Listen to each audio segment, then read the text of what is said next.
কেন ঘৃণ্য রাজনীতি করবেন? কেন নবান্ন বিচার হবে? কেন স্বাস্থ্য নগর অভিযান চলবে? আমরা চাইছি বিচার। We want justice. যারা আমরা বিচার চাই, কিন্তু এই সিবিআই কে দিয়ে তদন্ত ধীরে করে দিয়ে রাজনৈতিক ফায়দা তুলতে আমরা দিচ্ছি না, দেব না। আমরা বদ্ধপরিকর। আপনারা সবাইকে ধন্যবাদ জানাই, যারা যারা যে সমস্ত অঞ্চল থেকে সকল নেতৃত্বরা এসেছেন সকলকে আমরা ধন্যবাদ এবং ভালোবাসা জানাই। সকালতে যে হারে বৃষ্টি হচ্ছিল সেই বৃষ্টিটাকে উপেক্ষা করে আপনারা এসেছেন। আপনাদেরকে এমএলএ সাহেবের পক্ষ থেকে আমরা ধন্যবাদ জানাবো। আপনাদেরকে রাস্তা থেকে ক্লিয়ার রাখবেন।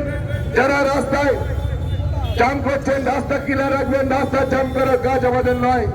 সাধারণ মানুষকে হরকত দিয়ে আমাদের কাজ নয়। সাধারণ মানুষের রিলিফ দেওয়ার কাজ আমাদের, মুক্তি দেওয়ার কাজ আমাদের, সুবিধা করে দেওয়ার কাজ আমাদের। তাই সুবিধা করে দেওয়ার জন্য আমরা রাস্তায় রয়েছি। রাস্তা আটকাবেন না। প্রিয় ভাইদেরকে বলবো, আমাদের খুনি সমস্ত নেতাদের বলবো, আপনাকে রাস্তাকে জাম করবেন না, রাস্তাটা ক্লিয়ার রাখুন।